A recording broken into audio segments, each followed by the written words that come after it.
Welcome to the Jill on Money Show. It is Saturday, July 15th, and this weekend we're doing one of those teaser episodes, which is hopefully going to induce you into subscribing to our service, Jill on Money Live, because on Jill on Money Live, we have a much longer form interview with our guest for today and tomorrow, Mike Quincy. Mike is the automotive writer at Consumer Reports, and he is always so much fun. He loves cars. He gives fantastic advice. And so we're going to air parts of the interview that we conducted with him recently. And if you are then induced to sign up for Jill on Money Live, fantastic, because for $35, you will have access to quarterly live webinars and more special bonus content like this fantastic interview with Mike Quincy.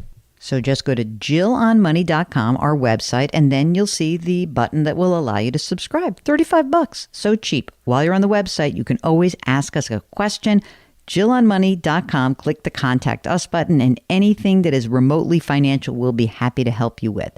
So right now, let's do the first part of our two-part interview with Mike Quincy, and we are going to be breaking down, EV and hybrid options. Here we go.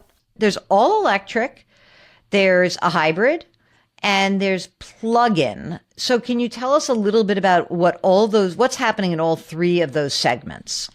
Sure. Hybrid vehicles continue to be among the best choices for consumers, whether you're looking for a sedan like a Toyota Camry or a small SUV. But hybrids continue to do really good fuel economy in Consumer Reports testing, really good reliability, and usually the best of both worlds. Mm-hmm. The plug-in versions can usually get you maybe 20 miles, maybe 30 miles on an all-electric charge, like a Toyota RAV4 Prime. Excellent SUV. If your commute is pretty short, maybe you only drive 10 miles to work. Maybe you only drive 20 miles to work. A plug-in hybrid makes all the sense in the world because you just cruise along on electricity. You're hardly putting any gas in your car, and that's really cool. However, what everyone in the automotive world continues to talk about are EVs. Whether it's Tesla, whether it's Rivian, the Ford F-150 Lightning all-electric pickup.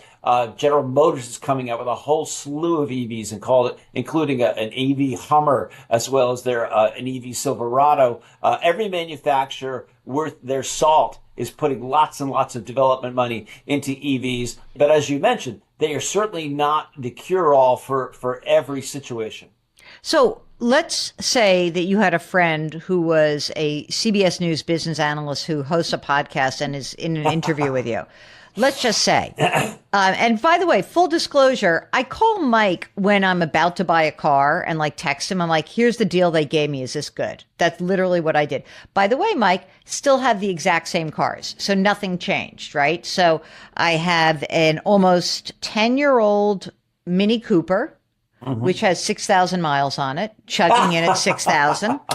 And I have a small German SUV that is like a 2015 that just crossed 100,000 miles.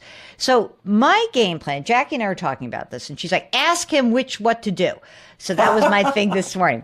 Ask Mike what to do. So we really want to go all electric. Now, I'm going to give you the most that we ever drive is 200 miles in a stretch. And mostly it's 100 miles. Okay. Now, the question is, if I want to be all electric and I have to buy a car where my dog crate can fit in the car, what is the car that I have to now put myself on the waiting list for 2 years from now? I got 2-year time horizon, I think. Okay. So what do I do? I got to answer your question with a question. Why do you want to go all electric?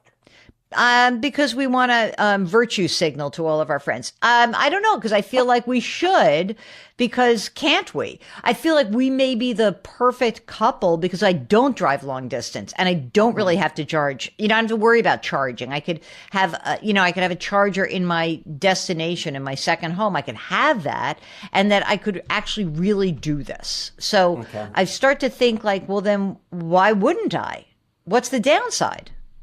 Well, yeah, the downside is only if you're road tripping insane amounts of miles and hours like I do. No. So that would make a lot of sense in the world. And in terms of your dog crate fitting in your car, the best advice I have is bring your German SUV to the EV dealer with the crate so you can make sure it fits. Yeah. Okay, so that being said, I'm a big fan of the Hyundai Ioniq 5. Okay, I literally wrote down Hyundai Ioniq 5, and I'll tell you why. I saw it on the road like 6 months ago. I've been obsessed with it, and now everyone's writing about it. So I'm pissed because I'm like, oh, I don't want it to be like, oh, I'm a hanger on.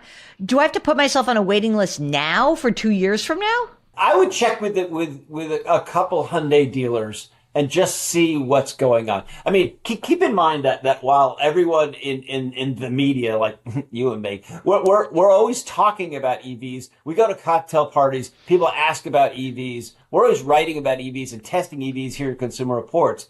But the buying public is still, I think, maybe 5 or 6%, 7% maybe of the whole market. So a lot of people talk about EVs. But in the broad scheme of things, not a lot of people are buying EVs. But I would definitely check in with a couple Hyundai dealers, see what it's like, gauge, kind of test the waters and see what they say.